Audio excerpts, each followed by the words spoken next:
A big old Benz truck. I ain't gon' stop, I pop my roof, I ain't giving my mans up.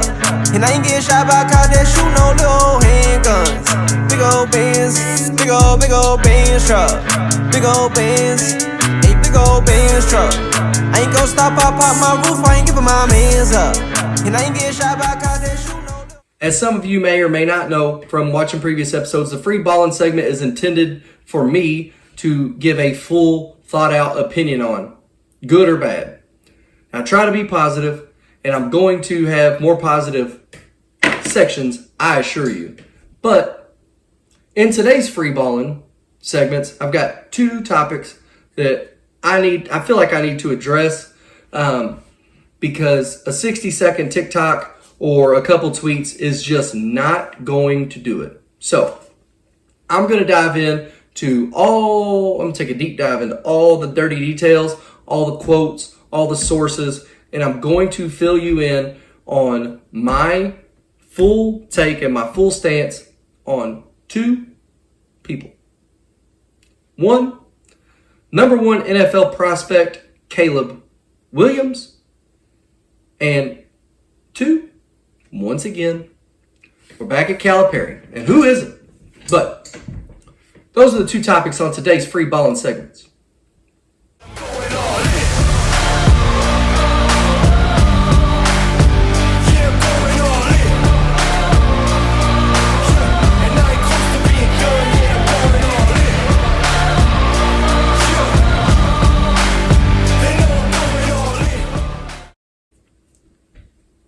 Now, Caleb Williams, you damn near found yourself in the Chaps My Ass segment, but because I don't really intend for the Chaps My Ass segment to be that long and that thought out, although I just went in on the KHSAA, it's really not intended to be that big of a deep dive. It's more of a little nuisance. And Caleb Williams has just pushed me to my limits, okay? Absolutely pushed me to my breaking point. And I just can't with this dude anymore, okay? Now, obviously, I've never met him. Obviously, I'm not an NFL scout. Obviously, I'm not a USC coach or player. Obviously, I'm probably about 10 years older than Caleb. Didn't go to school with him. I do not know Caleb Williams personally. There it is, okay? So, if you needed that, there it is.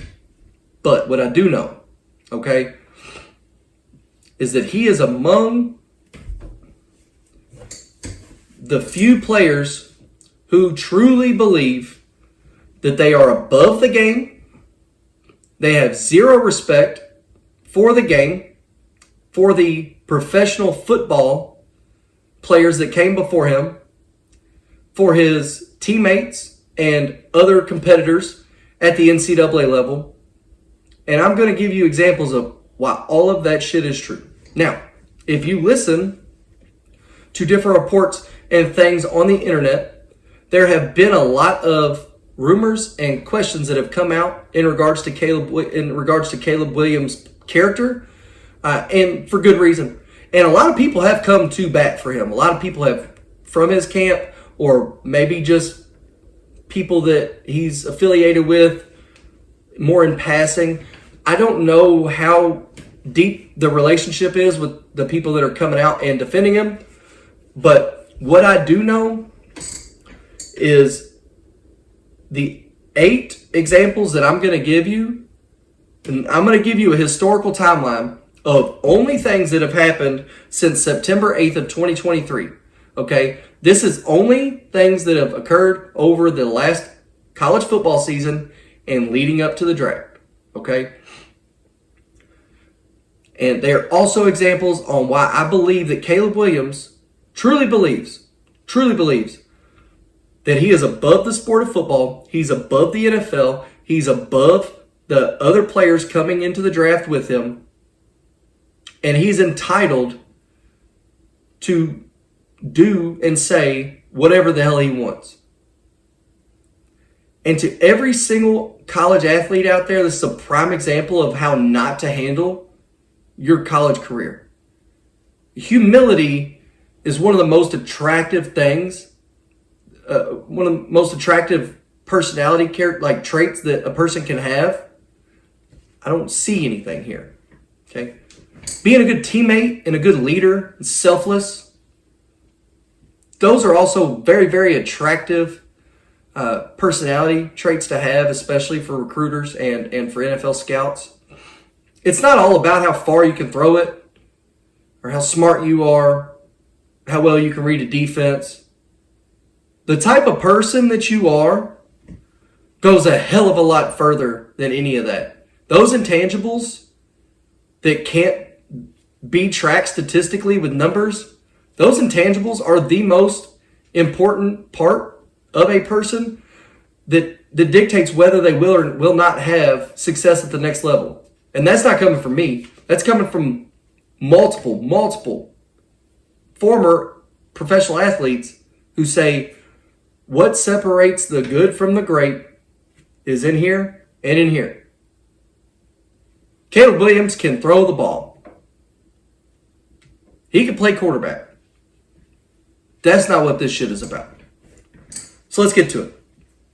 On September 8th, 2023, a CBS article written by Ryan Wilson cites that if his father, explaining that if he doesn't like who's number one, he'll go back to USC. Now, some of you may remember that Eli Manning and some other players, notable players in history, were publicized and very public about not wanting to go to certain teams. Okay? I get all that. I'm not going to talk about something that happened years ago. I'm going to talk about this stuff. Okay?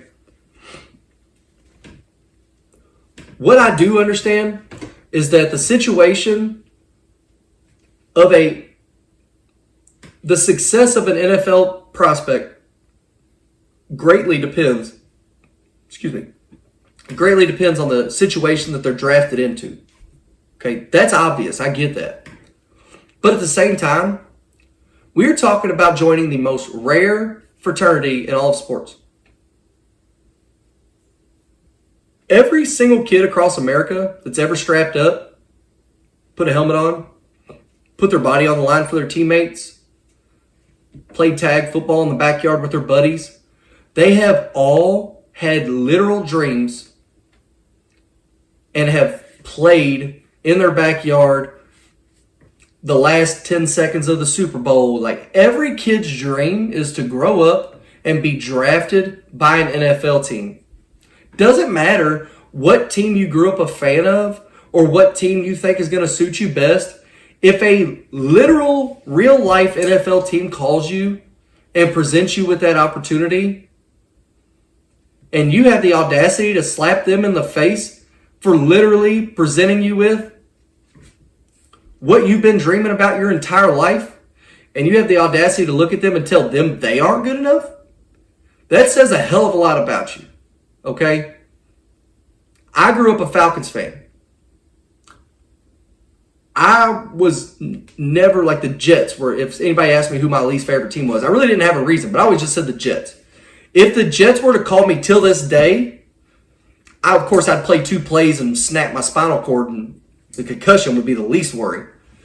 But I'm just saying, if anybody called me right now, I haven't played football in over a decade, I would fucking go immediately. Wouldn't ask no questions. I'd put my helmet on, and I'd go break my spine on the second play because I'm not in shape.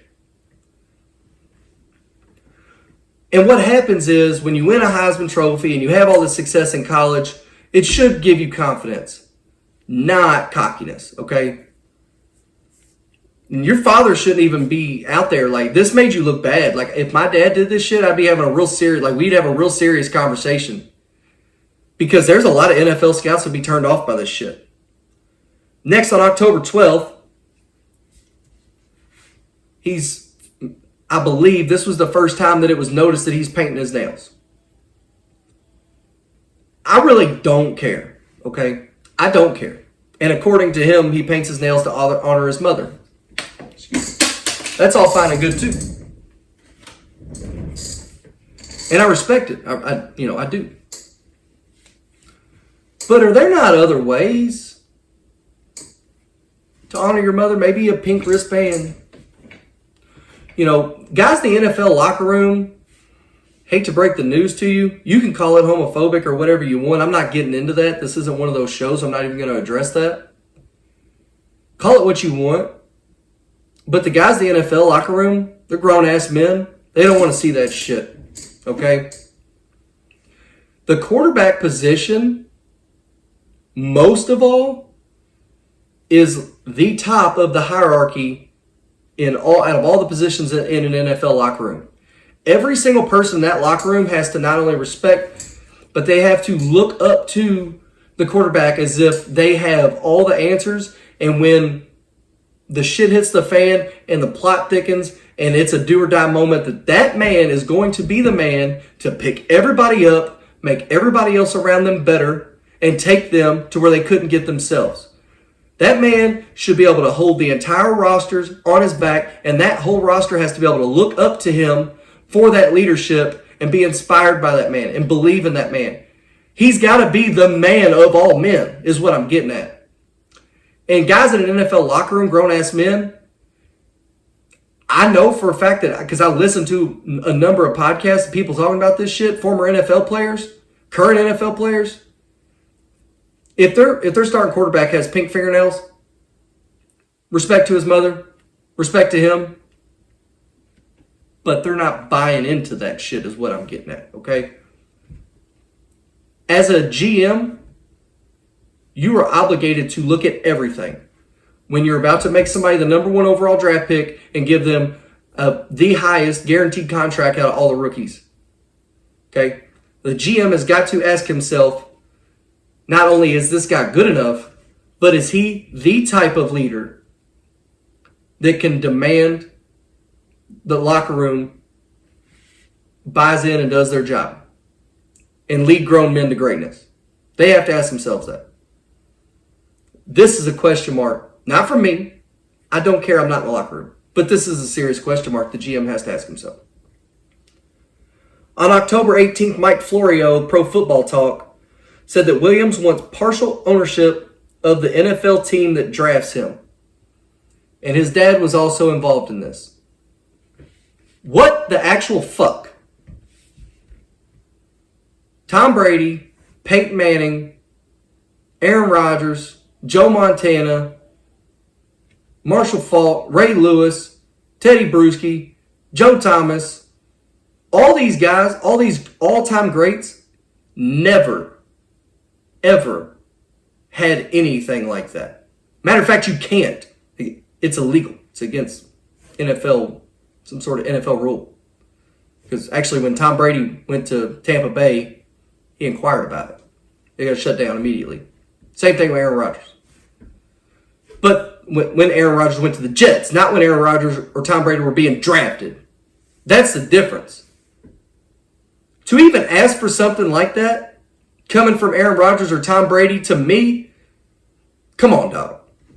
But at least at the time that they did it, they were proven in the NFL. They were championship winners. They were already Hall of Famers. They're already league MVPs.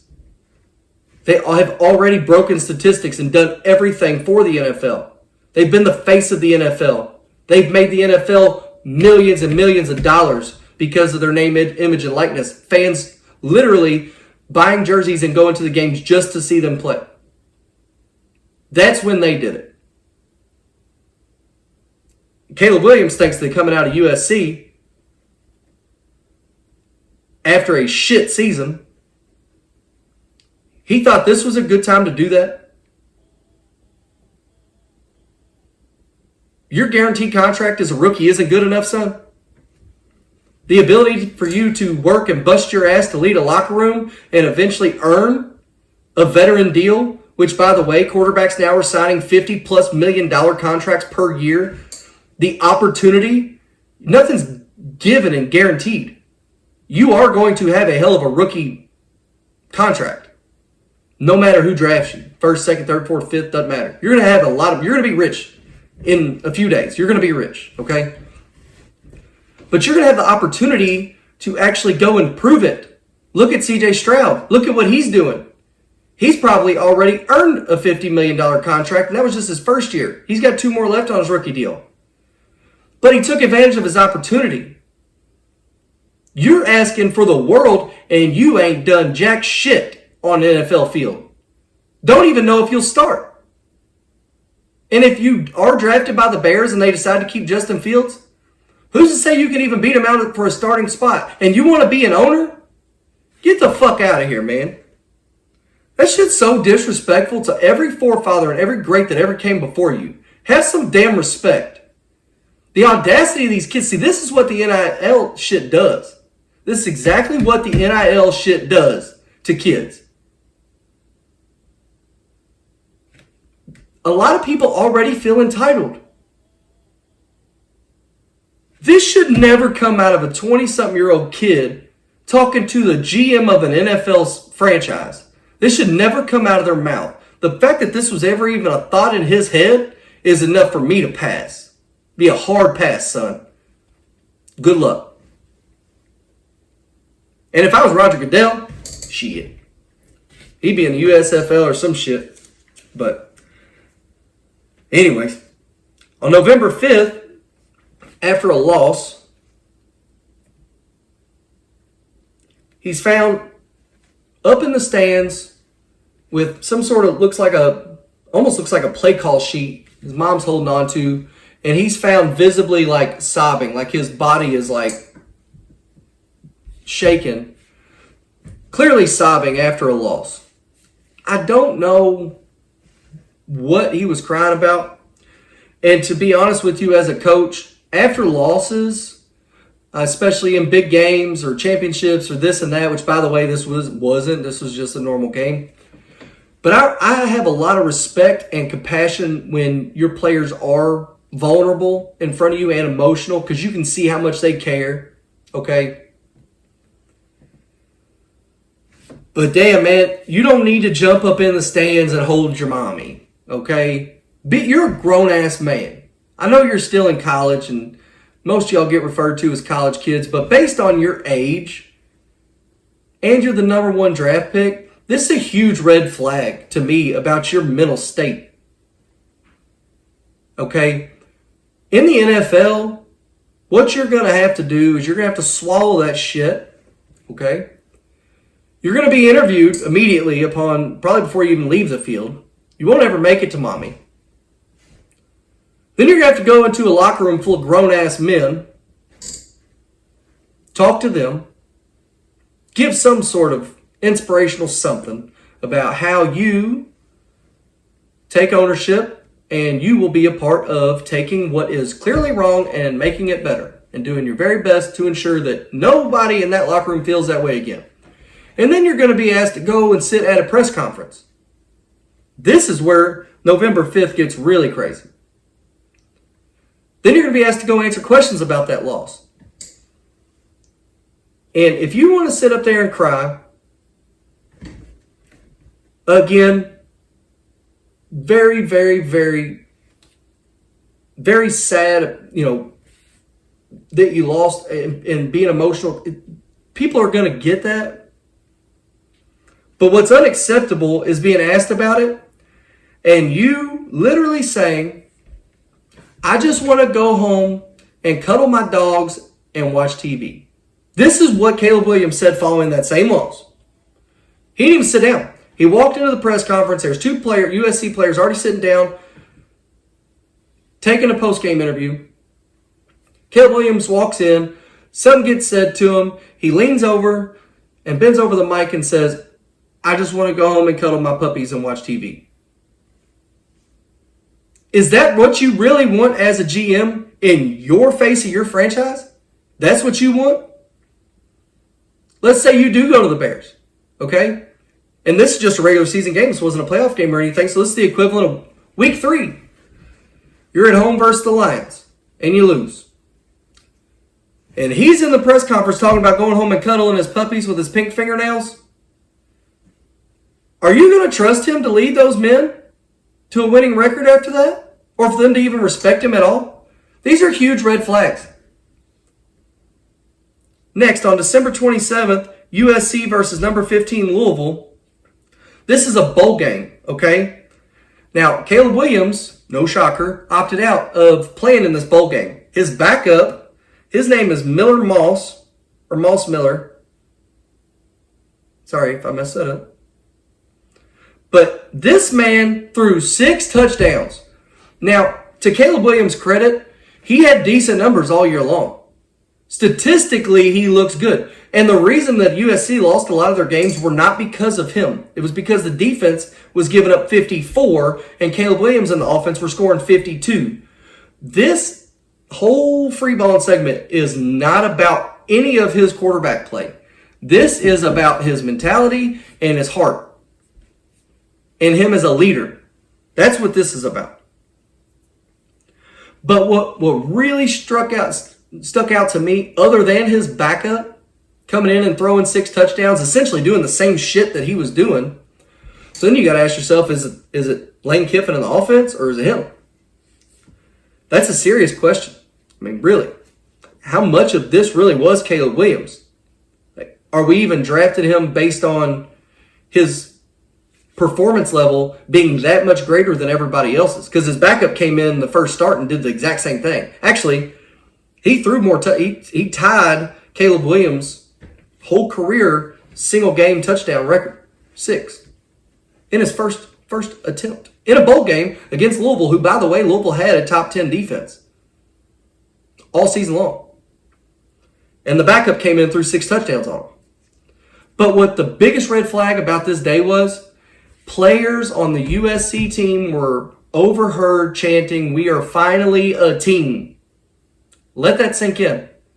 Players on USC, after a long, probably miserable, to USC standards, after a long, miserable season, following Caleb Williams' leadership, Caleb Williams sits, backup comes in against top 10 defense in a bowl game, produces at Caleb Williams' highest level, has a high-level performance equal to Caleb Williams' highest level performance, but the team is chanting, "We're finally a team."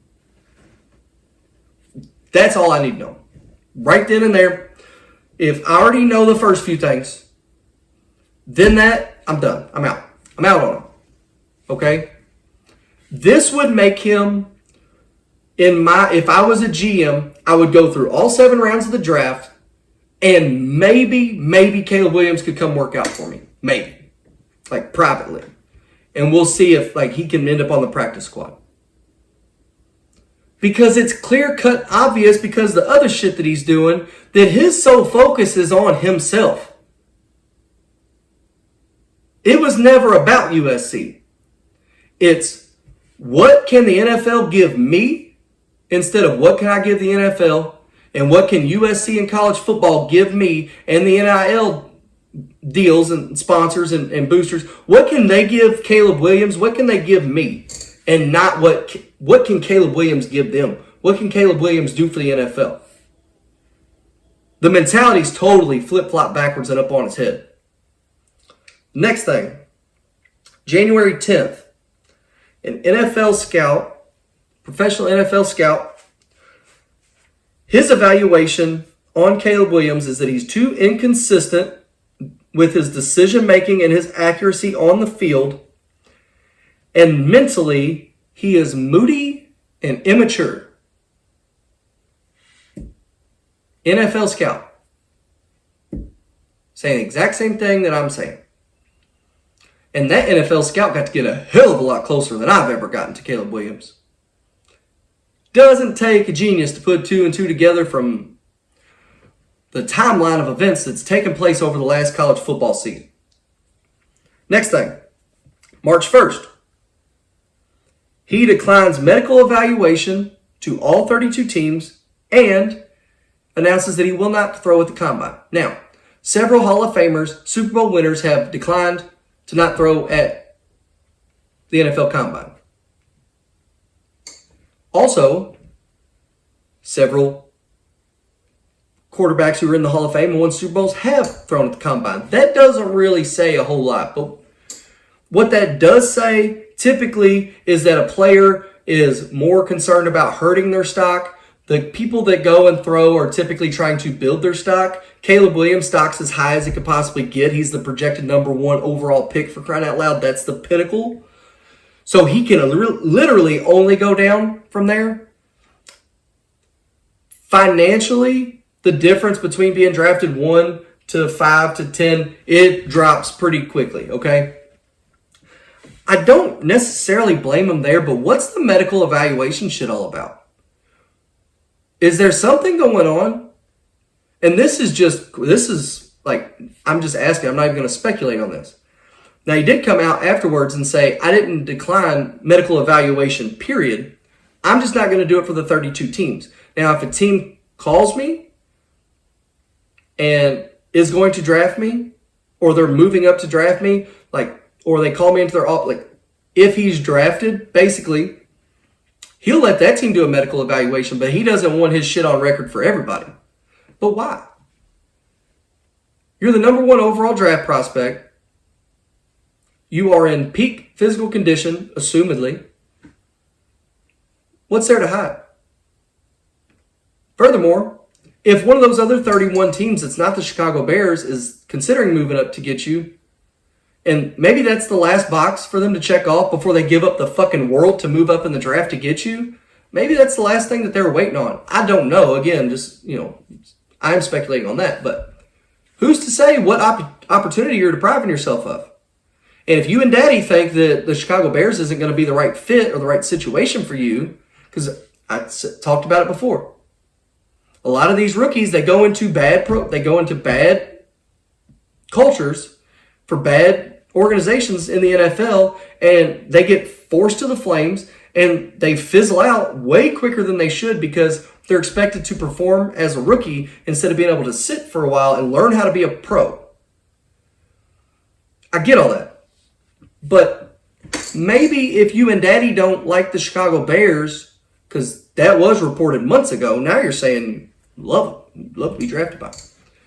But maybe if you and Daddy don't like them, maybe you and Daddy would prefer more, maybe, let's say, the Giants come up and get you, or maybe the Pittsburgh Steelers, who have a great tradition, or let's say, the Denver Broncos, who just let go of Russell Wilson. Maybe those teams are thinking about moving up and getting you, and with you not given approval to be medically evaluated and you're not participating at the camp, you could be depriving yourself a lot of opportunities, and that just goes to show, that you're not the brightest. So, and then most recently, on March 2nd, quoted by the New York Post, Caleb Williams cannot fathom slipping past the top pick. Entitled, lack of respect, no self-awareness at all. I mean, you can't fathom, I can sure fathom a real world where you aren't the top pick. But you got a lot of growing up to do, son. I wish you the best. I really do. I hope you have a long, prosperous career. I'm a nobody from Bullitt County here in the state of Kentucky. I have no experience in or with the NFL, nor with college football. I'm not the only person that shares this opinion. Please go change our mind, Caleb. And while you're at it, stop adding dates and bullshit to my list, because it's going to grow. Trust me. You want all the smoke? Go #1 to the Chicago Bears. You're going to get everything you asked for. Good luck with it. A big old Benz truck. I ain't gon' stop, I pop my roof, I ain't giving my mans up. And I ain't get shot by a cop that shoot no little handguns. Big old Benz, big old Benz truck. Big old Benz, a big old Benz truck. I ain't gon' stop, I pop my roof, I ain't giving my mans up. And I ain't get shot by a cop that shoot no little